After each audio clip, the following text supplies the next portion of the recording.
Have you ever wondered what secrets lie within the crumbling walls of an abandoned prison? Today, we journey into Philadelphia to explore one of America's most haunted locations, Eastern State Penitentiary. Get ready, because the stories we're about to uncover will send a chill down your spine. Opened in 1829, Eastern State wasn't just any prison. It was a grand, Gothic fortress designed to inspire penitence or true regret in its inmates. The entire system was built on a radical idea called the Pennsylvania system, which enforced strict, solitary confinement. Inmates lived, ate, and worked completely alone in their cells. They wore hoods whenever they were moved, so they couldn't see other prisoners or even the guards. The only human contact they had was with a chaplain, and their only book was the Bible. The goal was to force them to reflect on their crimes and repent. But this extreme isolation didn't always lead to reform. Instead, for many, it led to madness. The silence was so absolute that it was said to drive men insane. Imagine spending 23 hours a day in a cold, stone cell with only a small skylight, known as the Eye of God, for light. The silence would have been deafening, broken only by the sound of your own breathing or the distant clang of a guard's footsteps. It's no wonder that many inmates reported feeling a crushing weight of despair and paranoia. This intense psychological torment is believed to be the source of the paranormal energy that still lingers in these halls today. The prison was designed to break the spirit, and some say those broken spirits never left. After more than a century of operation, the solitary system was abandoned, and Eastern State became a more traditional prison. It housed some of America's most notorious criminals, including the infamous gangster Al Capone and the bank robber slick Willie Sutton. Capone's cell, surprisingly, was quite lavish. He was allowed to furnish it with fine rugs, a fancy radio, and oil paintings. It was a stark contrast to the suffering of the average inmate. But even Capone's relative comfort couldn't shield him from the prison's oppressive atmosphere. He reportedly told his guards that he was being haunted by the ghost of James Clark, one of the men killed in the St. Valentine's Day Massacre, a crime Capone orchestrated. He would scream in terror at night, tormented by a spirit he couldn't escape. The prison finally closed its doors in 1971. For years, it was left to decay, a forgotten relic of a dark past. Nature began to reclaim the stone walls, and the cell blocks became a hauntingly beautiful ruin. But even in its abandonment, the stories continued. Locals reported strange lights, disembodied sounds, and shadowy figures moving through the empty corridors. When it was finally reopened as a museum and historical site, these reports skyrocketed. Staff, volunteers, and visitors all started sharing their own chilling experiences. It was clear that the prison wasn't truly empty. So, who are the ghosts of Eastern State?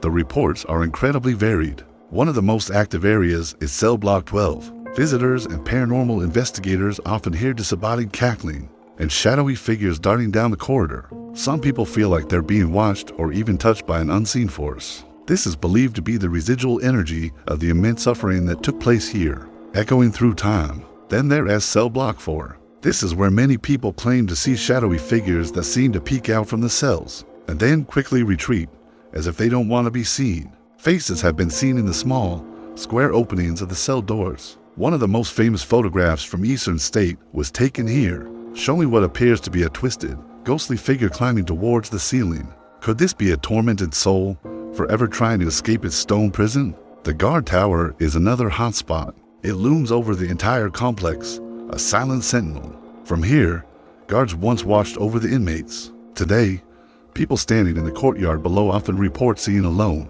shadowy figure standing in the tower, as if still on duty. But when staff go to investigate, the tower is always empty.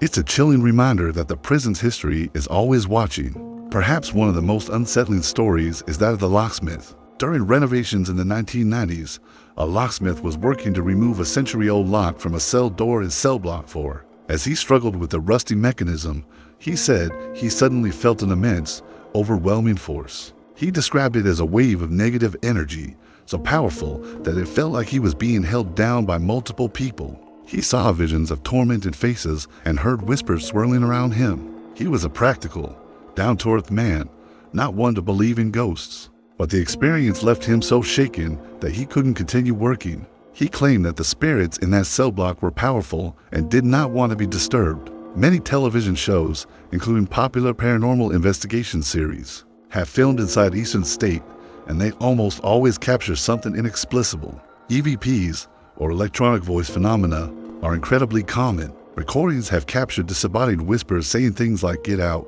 "I'm sorry," and even calling out names. One team even recorded what sounds like the distinct clang of a cell door slamming shut in a block that was completely empty and locked down. What makes Eastern State so unique is the sheer volume and consistency of these experiences. It's not just one or two isolated incidents. It's a constant stream of reports from credible people, historians, security guards, and thousands of everyday visitors. People report feeling sudden cold spots, hearing footsteps following them when no one is there, and seeing full-bodied apparitions that vanish into thin air. A common report is the sound of disembodied wailing coming from the empty cells, a heartbreaking echo of the misery endured within these walls. The prison's main hospital wing is another place where activity is frequently reported.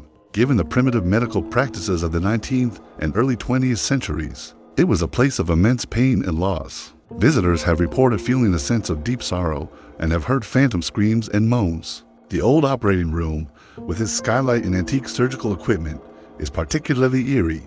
Some have even reported smelling antiseptic odors that have no earthly source. Could it all be in our heads? Is it just the power of suggestion in a creepy old building?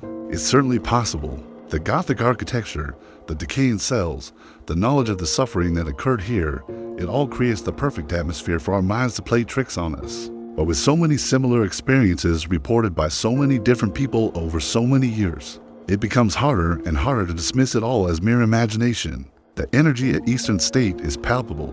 Whether you're a skeptic or a believer, you can't deny the heavy, oppressive feeling that hangs in the air. It's a place where the past feels incredibly present. The voices, the shadows, the feelings of being watched, they are all part of the story of Eastern State Penitentiary. They are the echoes of the thousands of lives that were lived and lost within these walls. The very stones seem to have absorbed the despair, the anger, and the sorrow of a century of incarceration. Today, Eastern State Penitentiary stands as a powerful monument. It's a museum that tells a crucial story about the history of criminal justice in America. But for many, it's much more than that. It's a gateway to the past, a place where the veil between our world and the next seems incredibly thin. The spirits of the inmates and guards are said to be a permanent part of the prison, their stories forever etched into its very soul. So, what do you think? Are these just stories? Or is Eastern State Penitentiary truly home to the spirits of its former residents? Have you ever visited and had your own experience? Let me know in the comments below. I'd love to hear your stories. Thank you so much for joining me on this journey into one of America's most haunted locations. If you enjoyed this video and want to explore more mysterious places with me, make sure to hit that like button and subscribe to the channel so you don't miss our next adventure. Until next time, stay curious.